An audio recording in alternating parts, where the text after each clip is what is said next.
Hi, it's Andrea Warren, co-founder of the Parent Empowerment Summit, and I'm super excited to bring this webinar to you, The Power of Essential Oils. Several of you reached out to me and were telling me how excited you were. I hope that I can drop some wisdom on you and I don't geek out too much. So let's get started. As a little brief introduction about essential oils, I'm not going to read everything to you. Essential oils, on record, about 4500 BCE, they started to be used by Egyptians. Oddly enough, they didn't call them essential oils. They called them aromatic oils.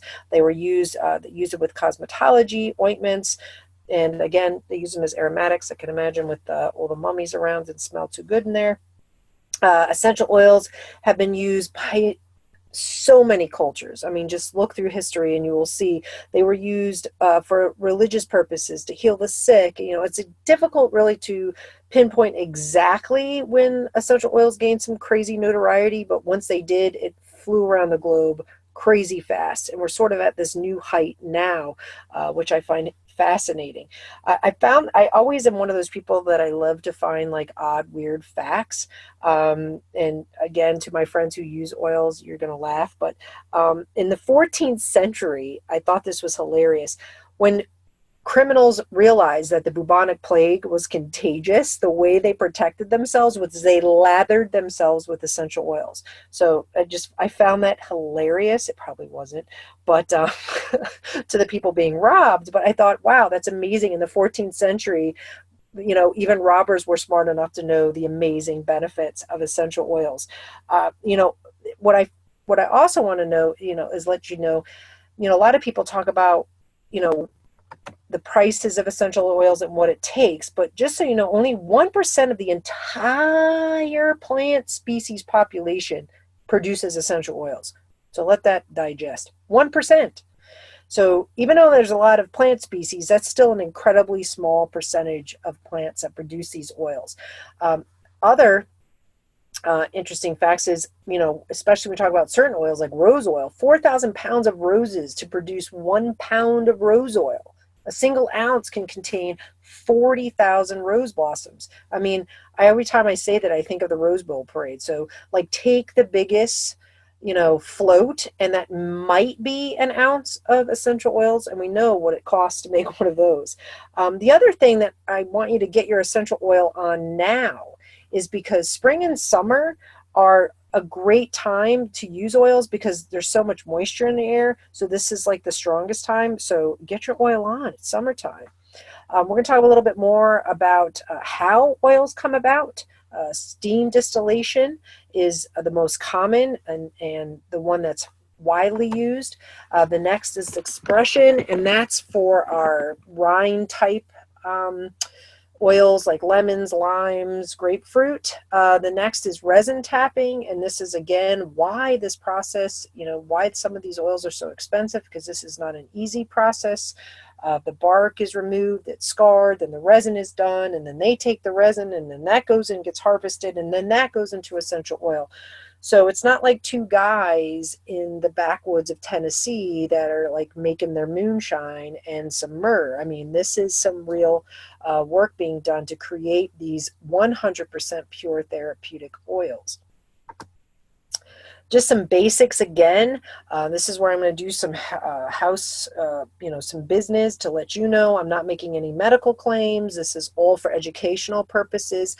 The stories I share will be from my own personal experience from clients I've worked with or family members. If you're going to ingest essential oils, make sure you do it with the guidance of a trained medical professional. Now, I understand not everybody wants to do that, and I get that. I have tons of friends that have been using oils for decades, and I probably would trust them before I trust a medical professional. But again, you know, if you're pregnant or you have any, you know, types of conditions, just don't go off half-cocked and start using oils. The less is more approach, like I said, a little bit is made, but they do go a long way. Choosing authentic oils labeled 100% pure, therapeutic grade is important. The elephant in the room is right below. Yes, I love Young Living. I have been a formulator for over 25 years.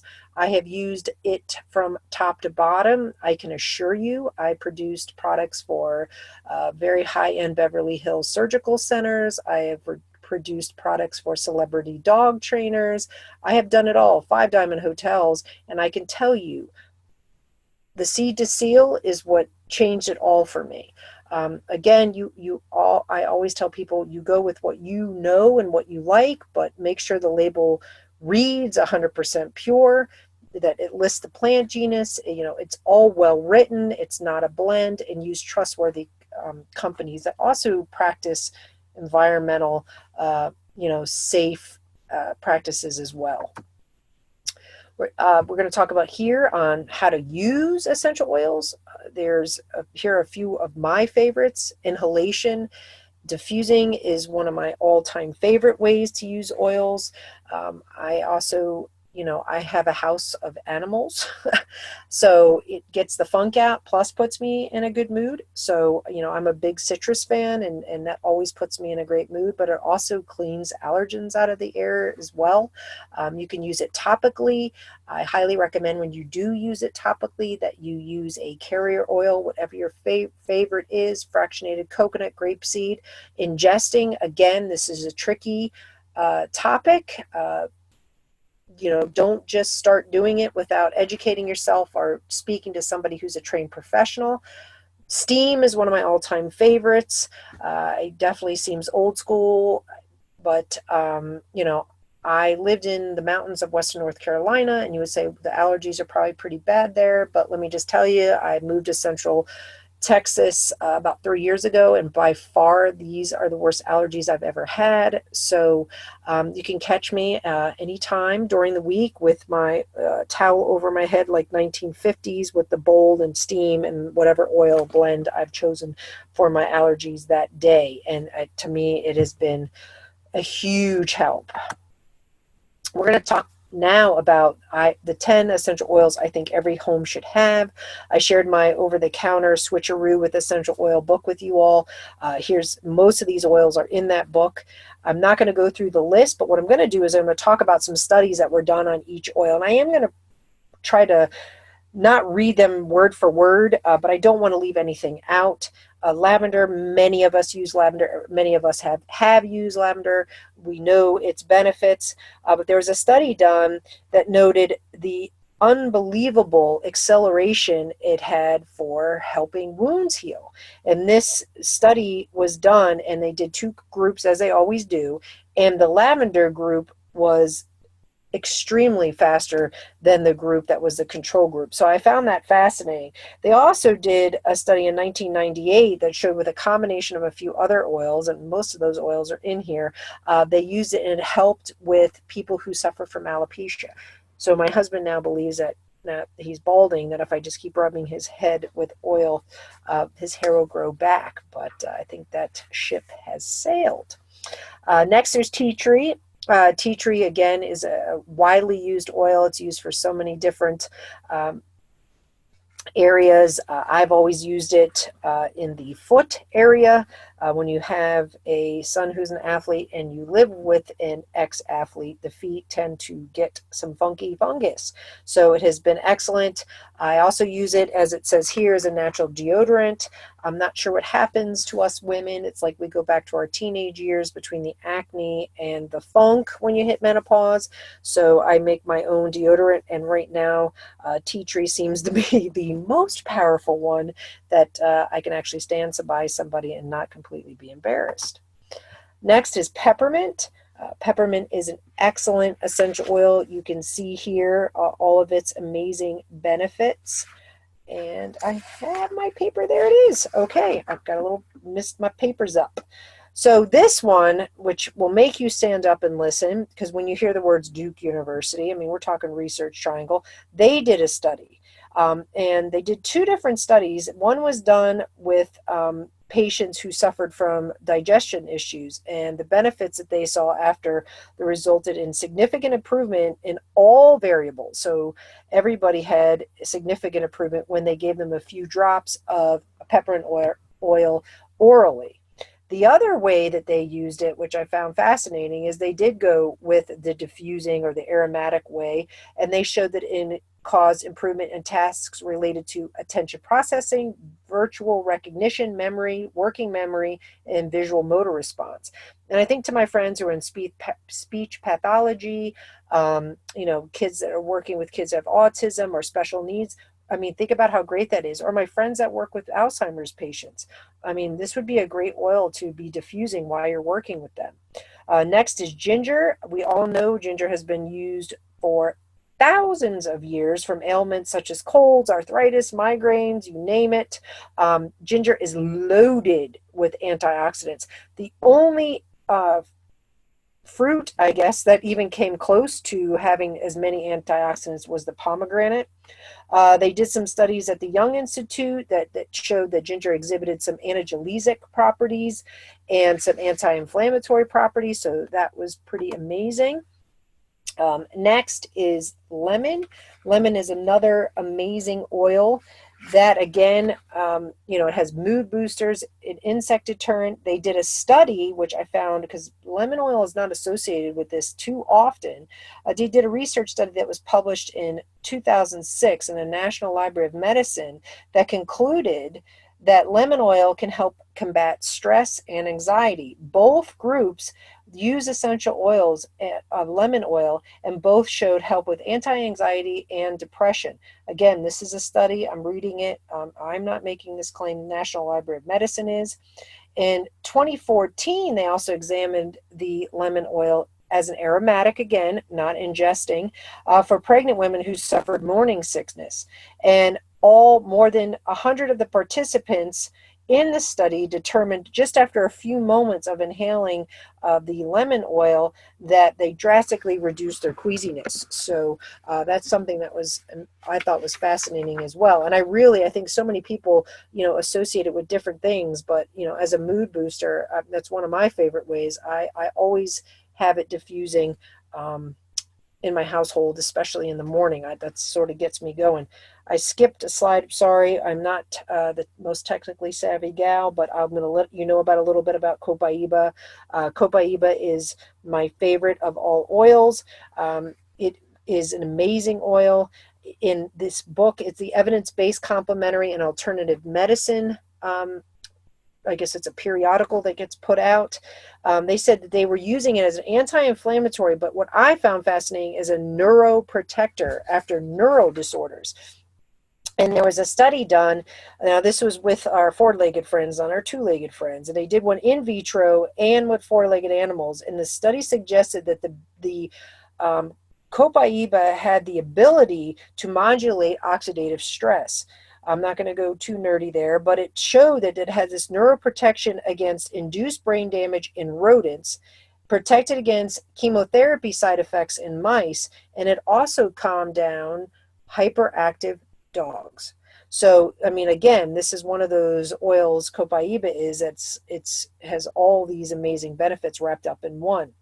Now, as you can see here, frankincense. Frankincense is another one of my favorite all-time oils that it has so many uses. It's insane. I use it as a mood enhancer. I never don't have a roller bottle of it on me. Last week at the Social Security office on a Friday, it came in very helpful. I don't know if many of you have spent time at the Social Security office on a Friday. I don't recommend it, but if you go, bring your frankincense roller bottle. It also, based on some research, it reduces scars, stretch marks. I don't like to call them age spots, but those hyperpigmentation areas. And for us women that are, it helps with wrinkles too. I don't like to call them that. I like to call them laugh lines, or, some other, other way, instead of making it sound so derogatory. Next is rosemary. Rosemary is another one of those oils that gets the brain a-pumping and awakened. So if you've got kids studying for ACT or SAT, I know it's summertime, but a lot of kids are doing SAT prep right now for the fall. What a great oil to click on. Also, if you've got teenage boys, not only you're helping them study, but you're getting the funk out of the room. But this oil too, a study done in 2003 showed it had significant improvement, and we talked about this, memory and secondary memory factors in healthy adults, not just kids. It also helped them remain more alert Alzheimer patients can really benefit from this, they found. So for my friends that are working in assisted living areas, or even like myself, I have a parent who has Alzheimer's, this is something that from what their research showed that it has really, helped in that area. Next is myrrh. Myrrh is mentioned so many times. It's one of the oldest known, in one of the oldest known medicinal texts. It goes all the way back to the 16th century BC.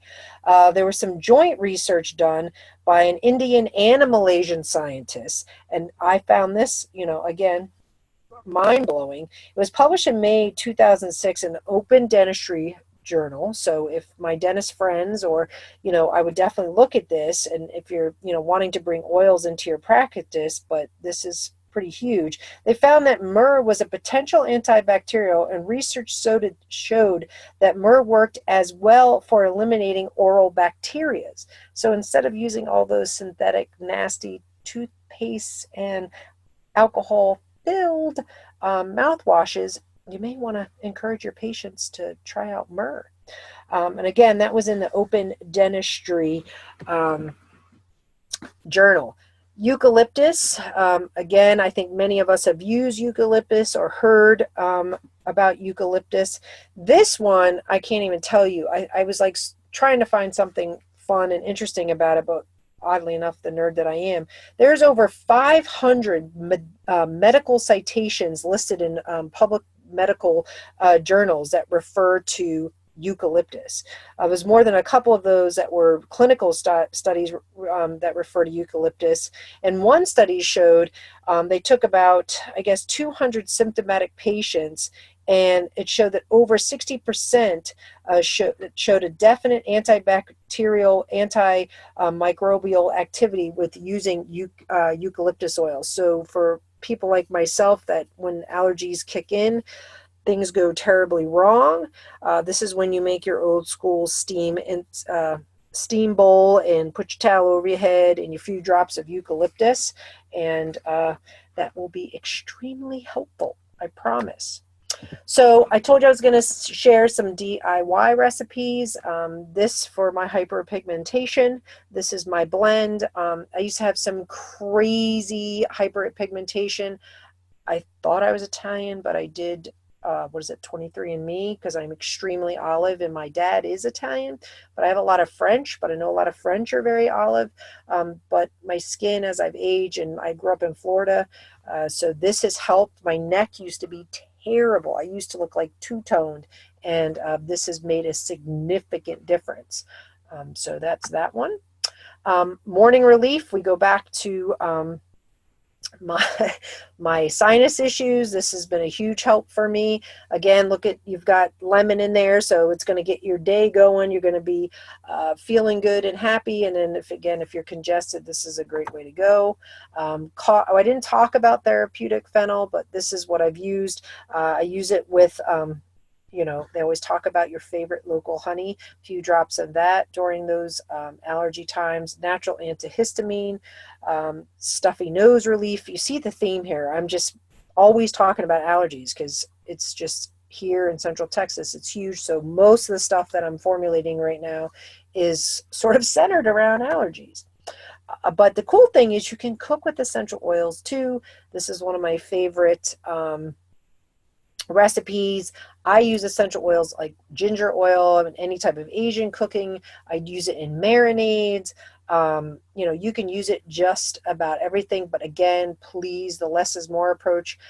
My daughter tried to use ginger oil one time, and wow, was a lot. So that was some ginger rice. It was like, have some rice with your ginger.